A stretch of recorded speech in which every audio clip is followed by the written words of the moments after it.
My name is Jack Williams, and until that fateful afternoon, I lived what many would consider a fairly normal life.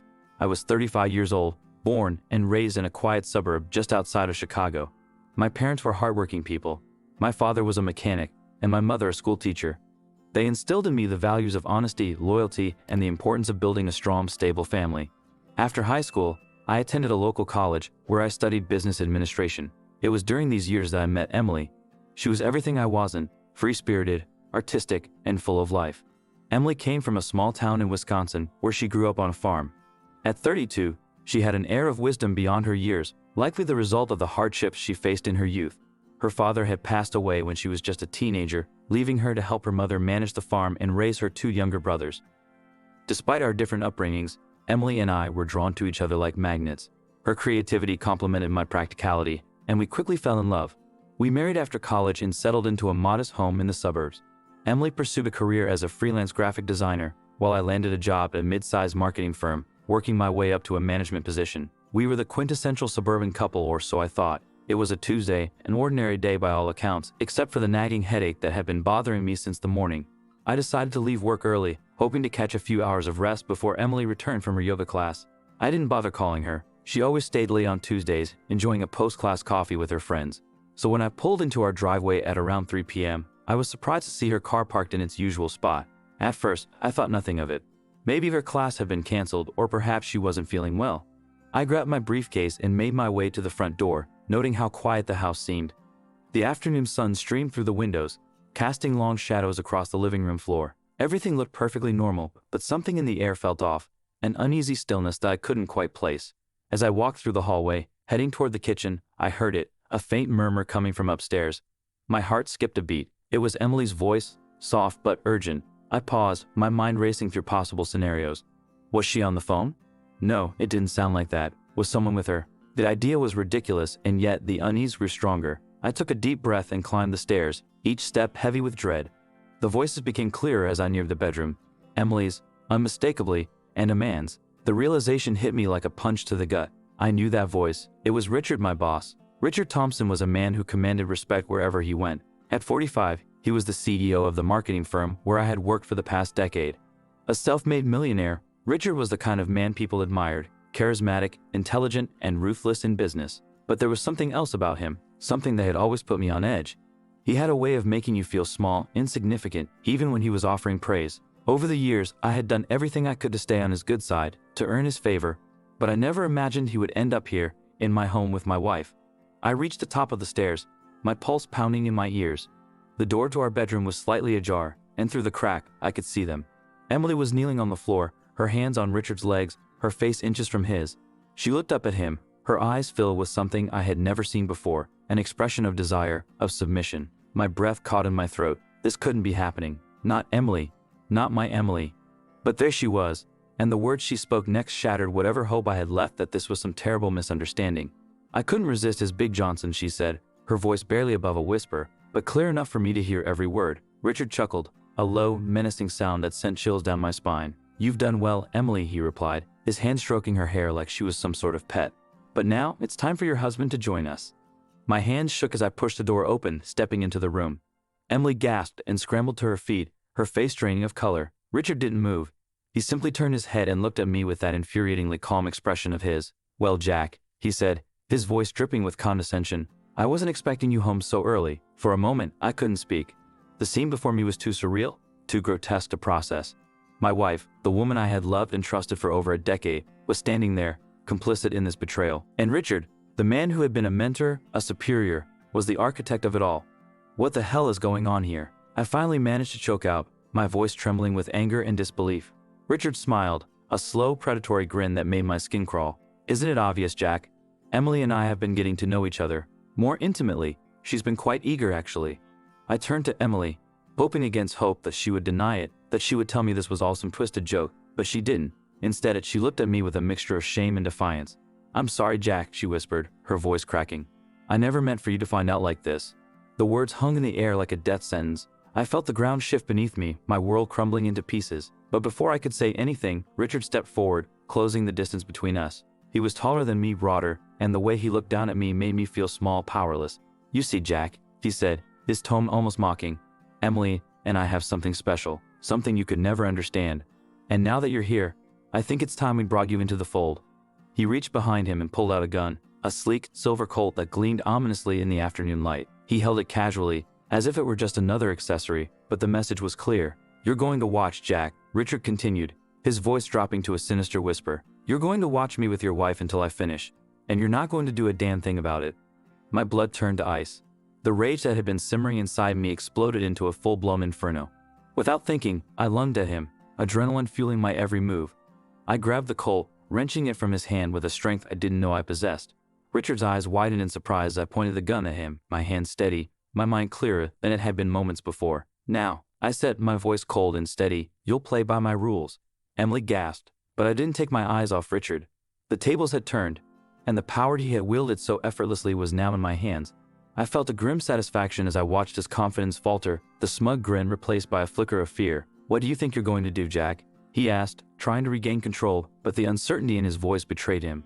"I'm going to make sure you never forget this moment," I replied, my finger hovering over the trigger, "and neither will Emily." The room was silent, the tension thick enough to cut with a knife. For a moment, it seemed as though time had stopped, and all that existed was the three of us, locked in this deadly standoff. I could hear my heart pounding in my chest, each beat a reminder of the life I had once known, the life that had been torn apart in an instant. Richard's eyes darted to Emily, and then back to me. "You don't want to do this, Jack," he said, his voice barely above a whisper. "Think about the consequences." But I wasn't thinking about consequences anymore. I was thinking about the betrayal, the lies, the humiliation. I was thinking about the way my life had been turned upside down, and the man who had orchestrated it all standing before me, powerless for the first time. With a deep breath, I made my decision. The next moments would set the course for everything that followed, a course that would be defined by revenge, power, and a darkness I had never known existed within me. The silence that followed my last words was suffocating. Richard stood there, his face a mix of disbelief and suppressed fear. The Colt in my hand felt like an extension of my anger, a tangible representation of the power I had taken from him. Emily, my wife, was still frozen in place, her wide eyes flicking between Richard and me, as if unsure which of us to be more afraid of. My mind raced, battling with a whirlwind of emotions, rage, betrayal, confusion, and a gnawing sense of helplessness. Everything I thought I knew about my life, my marriage, and my career had been shattered in mere moments. But as the adrenaline began to wane, leaving a cold, bitter resolve in its wake, I knew that this was far from over. Richard's voice cut through the tension, startling both Emily and me. "You don't have to do this, Jack," he said, his tone attempting to reclaim its usual authority but failing to hide the quiver of uncertainty underneath. "Put the gun down, and let's talk about this like rational adults." Rational adults. The phrase almost made me laugh. There was nothing rational about what had just transpired. The man who stood before me, the same man who had mentored me and guided my career, had been having an affair with my wife right under my nose, and now he wanted to negotiate. The sheer audacity of it made my blood boil all over again. But I wasn't an idiot. I knew that waving a gun around wouldn't solve anything. I wasn't going to kill Richard. No, I had something much more fitting in mind. Something that would make him regret ever thinking he could cross me and get away with it. Slowly, I lowered the Colt, watching the tension in Richard's shoulders relax slightly. But I didn't relinquish my grip on the weapon. Instead, I stepped closer to him until I was inches from his face, close enough to see the sweat beading on his forehead. "You think I'm going to let this slide?" I hissed, keeping my voice low and menacing.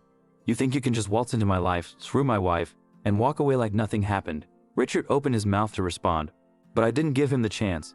"No," I continued, my tone icy. "You're not walking away from this, Richard. In fact, you're going to do exactly what I say, or I swear to God, I'll make sure you lose everything you've ever worked for." The threat hung in the air, heavy with the promise of retribution. Richard's confident facade cracked, just slightly, and I saw the glimmer of fear in his eyes again. Good, I thought. Let him be afraid. Let him know that he's not untouchable. "What do you want, Jack?" Richard asked finally, his voice quieter now, more cautious. He was trying to assess the situation, trying to figure out how to turn this to his advantage. But I wasn't going to give him that opportunity. "You're going to give me your word," I said slowly, enunciating each word as if it were a command. "You're going to agree to whatever terms I set, and you're going to keep your mouth shut about what happened here today. Because if you don't, Richard, I'll make sure everyone knows the truth about you. About your little escapades with the wives of your employees." Richard's eyes narrowed, the calculating part of his brain working overtime. He knew as well as I did that a scandal like this could ruin him, not just professionally, but personally as well. His reputation, his marriage, everything he had built. One word from me could destroy it all. "And what are these terms?" he asked carefully, clearly wary of the trap I was laying for him. I took a step back, giving him just enough space to let him think he had some semblance of control. You'll find out soon enough, I replied, a dark smile tugging at the corners of my mouth. But first, you're going to leave. Now, and you're going to let me and Emily have a little chat. Richard hesitated, glancing at Emily, who had been silent throughout the exchange. She looked at him with a mixture of desperation and fear, silently pleading with him not to leave her alone with me. But Richard, ever the pragmatist, knew better than to push his luck. All right, Jack, he said, raising his hands in a gesture of surrender. I'll go, but remember, whatever you're planning, it could backfire. Think carefully before you act. With that, he turned and walked out of the room, his footsteps echoing down the hallway. The front door closed behind him with a dull thud, and suddenly, the house felt impossibly quiet. It was just me and Emily now, standing in the ruins of what was once our home, our marriage, our lives. For a long moment, neither of us spoke. I stared at Emily, trying to reconcile the woman in front of me with the woman I thought I knew. Her hair was disheveled, her face pale and tear-streaked, but it was her eyes that got to me the most, those eyes that once held so much love, now filled with guilt and fear. How long?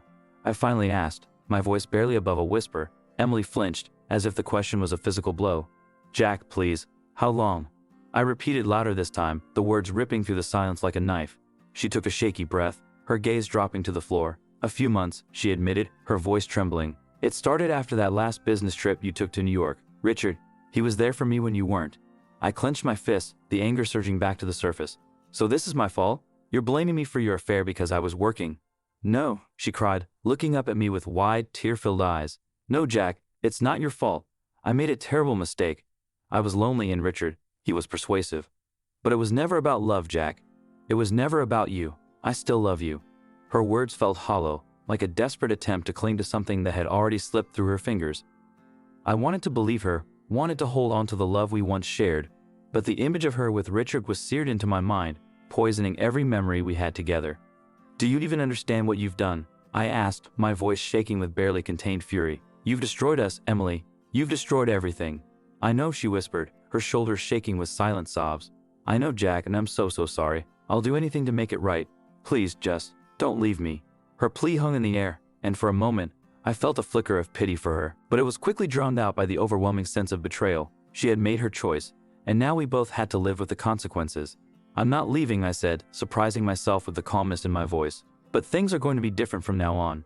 Emily looked up at me, her eyes searching mine for some sign of forgiveness, some indication that there was hope for us.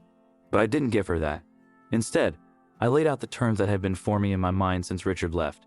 You're going to stay with me, Emily, I began, my tone cold and detached.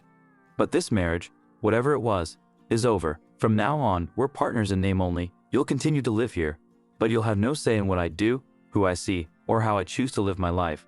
And as for Richard, Emily's breath hitched, and she shook her head in disbelief. Jack, you can't be serious. This isn't a marriage anymore. No, I agreed, a bitter laugh escaping my lips. It's not, but it's what we've got. And if you want to stay, if you want to avoid the humiliation of a public divorce, you'll accept these terms. Otherwise, you can leave right now. I could see the struggle in her eyes, the conflict between the desire to salvage what little remained of our life together, and the realization that nothing would ever be the same. But in the end, the fear of losing everything, her home, her reputation, and whatever twisted semblance of love she still had for me, won out. I'll stay, she said, her voice barely audible. I'll accept your terms, Jack. Just please, don't shut me out completely. I didn't respond, turning away from her and walking to the window. Outside, the sun was beginning to set, casting a warm golden glow over the neighborhood. But to me, everything felt cold, dark, and empty. The life I had known was gone, replaced by this twisted new reality that I had no choice but to accept. The days turned into weeks, and life in our house took on a strange, uneasy rhythm. The once warm and inviting home now felt like a cold, sterile battleground, where every interaction between Emily and me was a cautious maneuver around the minefield of our broken relationship. We still occupied the same space, but we were no longer living as husband and wife. We were more like roommates, bound by a fragile, uneasy truce. Emily tried, in her own way, to mend the shattered pieces of our marriage. She cooked dinners that I barely touched, left notes of apology that I barely read, and attempted conversations that I barely responded to. But her efforts felt futile, like trying to put out a wildfire with a glass of water. The damage had been done, and no amount of superficial gestures could undo the betrayal that had torn us apart. At work, things were different as well. Richard avoided me as much as possible, a stark contrast to his previous overbearing presence. The office buzzed with rumors, whispers about a sudden change in leadership, hushed speculation about Richard's future. It was clear that whatever power he once held over me had shifted, and he knew it. I could see it in the way he avoided eye contact, in the way he deferred to me in meetings, in the way he seemed to shrink in my presence. But this new dynamic didn't bring me the satisfaction I had expected. Instead, it left me feeling hollow, like I had won a battle but lost something much more important in the process. The more I thought about it, the more I realized that my victory over Richard was just a small part of a much larger war, one that I wasn't sure I could win. It was a Wednesday evening when the next phase of this twisted game began. I had stayed late at the office, going through the motions of work, but my mind was elsewhere, replaying the events of the past few weeks in a never-ending loop. The office was nearly empty when I finally decided to leave, the quietness of the building amplifying the sense of isolation that had settled over me. As I stepped into the elevator, my phone buzzed with a message. I pulled it out, expecting another meaningless email, but what I saw made my blood run cold. "Meet me at the bar down the street. We need to talk." "Ah, Richard." The nerve of him to summon me like that, as if he still had some kind of authority over me. But despite my initial anger, I felt a strange compulsion to go. Maybe it was curiosity, or maybe it was the need to confront him face to face, to see what he could possibly have to say after everything that had happened. The bar was dimly lit, with a few scattered patrons nursing their drinks in silence.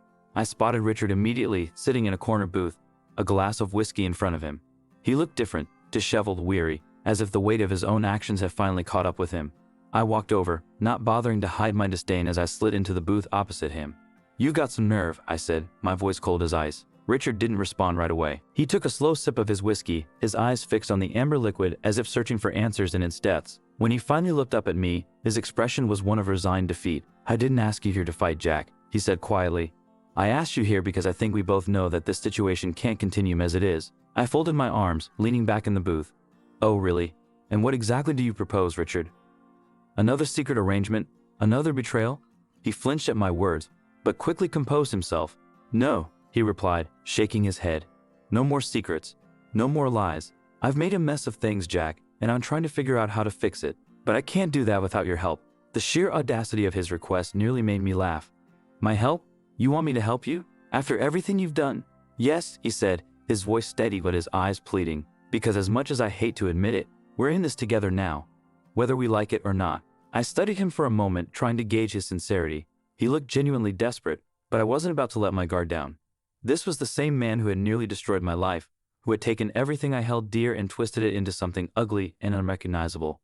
Trusting him was out of the question. "And what exactly do you think I'm going to do to help you, Richard?" I asked, my voice laced with sarcasm. "I'm not going to cover for you. I'm not going to pretend that any of this is okay." "I don't expect you to," he replied, surprising me with his bluntness. "But I think we can help each other. You want to make things right with Emily, don't you?" My heart clenched at the mention of her name. I didn't answer, but the look on my face must have given me away, because Richard continued. "I know you don't want to hear this, Jack, but Emily, she still cares about you. She's been beating herself up over what happened, and I know she wants to make things right, but she doesn't know how, and frankly, neither do I." The idea that Richard could somehow understand what Emily was feeling made my skin crawl, but there was a part of me that couldn't deny the truth in his words.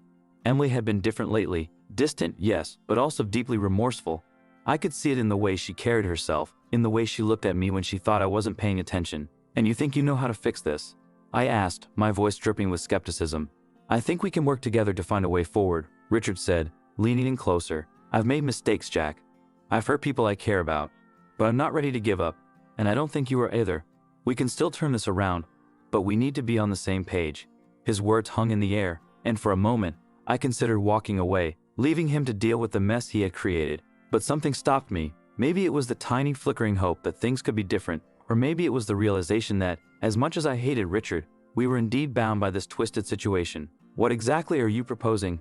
I asked finally, my voice guarded. Richard took a deep breath, as if steeling himself for what he was about to say. "A truce, Jack. You and I, we work together to fix things. I'll do whatever it takes to help you and Emily, and in return, you help me clean up the mess at work. We keep this quiet, we move forward, and maybe, just maybe, we can salvage something from this disaster." It was a bold proposal, one that made my stomach turn with the implications. But as much as I wanted to refuse, to tell him to go to hell and walk away, I knew that I couldn't, not if I wanted to have any chance of repairing the damage that had been done. "And what if I say no?" I asked, testing him. Richard's expression hardened. "Then we both lose, Jack. You know that as well as I do. This situation, it's like a cancer. It's already spread, and if we don't do something, it's going to destroy us both." He wasn't wrong, and that was the worst part. The situation had spiraled out of control, and there was no going back to the way things were. But maybe, just maybe, there was a way to move forward, to find some semblance of normalcy in the chaos. I'll consider it, I said finally, the words tasting bitter on my tongue. But make no mistake, Richard, this is your last chance. You screw me over again, and I'll make sure you lose everything. Richard nodded, a look of grim determination in his eyes. I understand, Jack, and I won't let you down. We sat in silence for a moment, the weight of our unspoken agreement settling between us. This wasn't forgiveness, and it certainly wasn't reconciliation. It was a strategic alliance, born out of necessity rather than trust. But it was something, and for now, that would have to be enough. The weeks that followed were a blur of calculated moves and tense negotiations. Richard and I continued to meet in secret, fine-tuning our plan to regain control over our fractured lives. The power dynamics at work had shifted dramatically. Where Richard once held all the cards, he now found himself playing a game of survival, relying on my cooperation to keep everything from crumbling around him. But this uneasy alliance wasn't without its challenges. The more we worked together, the more I saw the cracks in Richard's facade. He was a man who had built his life on manipulation and deceit, and now, for the first time, he was struggling to maintain control. It was almost pitiful to watch, almost. At home, the atmosphere remained charged with unresolved tension. Emily and I coexisted in a state of mutual avoidance, each of us retreating into our own corners of the battlefield. She continued to make small overtures of reconciliation, but they felt hollow to me, like desperate attempts to paper over the gaping wound that lay between us. And as much as I wanted to believe that things could be different, the anger and betrayal still festered inside me, poisoning any hope of genuine forgiveness. One evening, after yet another silent dinner, Emily finally broke the silence. Jack, we can't keep living like this, she said, her voice trembling. I know I hurt you, and I'm so sorry for what I did. But we have to find a way to move forward. We can't keep punishing each other like this. I looked at her, really looked at her, for the first time in weeks. She was thinner than before, her face pale and drawn, dark circles under her eyes. It was clear that the stress of our situation was taking its toll on her. But instead of softening, my heart hardened further. Move forward. How exactly do you propose we do that, Emily? I asked, my voice cold. Because as far as I'm concerned, there's no going back to the way things were. She flinched at the harshness of my words, tears welling up in her eyes. I know, Jack. I know I've ruined everything. But I still love you, and I believe we can find a way to rebuild our marriage. Please just give me a chance to prove it. Her plea hung in the air, and for a moment, I felt the old familiar pang of love for her, buried deep beneath the layers of hurt and anger. But I pushed it down, refusing to let it take hold. Prove it. How, Emily? How do you propose to undo what you've done? She didn't have an answer, and the silence that followed was deafening. Finally, she turned away, her shoulders shaking with silent sobs. I watched her for a moment, feeling a twisted sense of satisfaction at her pain, but also a deep, gnawing emptiness. This wasn't what I wanted, at least, not entirely. But I didn't know how to let go of the anger, how to forgive her, or even if I wanted to. The next day at work, I received an unexpected message from Richard. We need to talk. Urgent. Meet me at the usual place. The terse, almost panicked tone of the message immediately put me on edge. Richard wasn't one to panic easily, and if he was rattled, then something serious was going on. I arrived at the bar to find Richard already there, nursing what looked like his third or fourth drink. His face was pale, his eyes bloodshot, and he looked as though he hadn't slept in days. I slid into the booth across from him, my guard up. What's going on, Richard? I asked, cutting straight to the point. He took a deep breath, then let it out slowly. There's been a leak, he said, his voice low. Someone's been feeding information to the board about our little arrangement. They know something's up, and they're starting to ask questions. My stomach dropped at his words. What kind of information? Enough to cause serious problems for both of us, Richard replied grimly. They know about the affair, Jack. They know about the tension between us, and they're starting to piece things together. If we don't get ahead of this, it could blow up in our faces. I felt a surge of anger. How could this happen, Richard? We've been careful, at least, I thought we had. I don't know, he admitted, rubbing his temples in frustration. But someone's been talking, and we need to find out who it is before it's too late. A sense of dread settled over me. The delicate balance we had been maintaining was on the verge of collapsing, and if the board found out the full extent of what had been going on, it could mean the end of both our careers. What do you suggest we do? I asked, trying to keep my voice steady. We need to find the leak and plug it, Richard said, his tone deadly serious. And we need to do it fast. I've already started digging around, but we need to be careful. Whoever's behind this is playing a dangerous game, and they're out to take us down. As much as I despised Richard, I knew he was right. We were in this mess together, and if we didn't act quickly, we could both go down in flames. I'll start looking into it on my end, I said, my mind already racing with possibilities. But we need to be smart about this. No more mistakes, Richard. Agreed, he said, nodding. We'll keep in touch, and Jack, be careful. We don't know who we're dealing with. I left the bar with a sense of foreboding, the weight of the situation pressing down on me.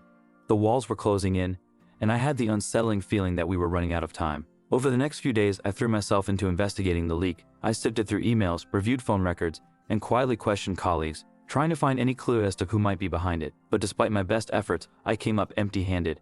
Whoever was leaking information was covering their tracks well. Then one evening, as I was going through another batch of documents, I came across something that made my blood run cold. It was a series of emails between Richard and a woman named Laura, a name I recognized all too well. Laura had been one of Richard's assistants a few years back, and I remembered her as a sharp, ambitious woman who had suddenly left the company under mysterious circumstances. The emails were flirtatious at first, but as I read on, they became more intimate, more revealing. And then, towards the end, there was a reference to a contingency plan, a plan that involved using certain assets to ensure leverage over key players in the company. I felt a sickening realization wash over me. Laura hadn't just been an affair, she had been part of Richard's backup plan, a way to maintain control even if things went south. And now, it seemed, she was back and playing a dangerous game. I printed out the emails, shoving them into a folder before heading out.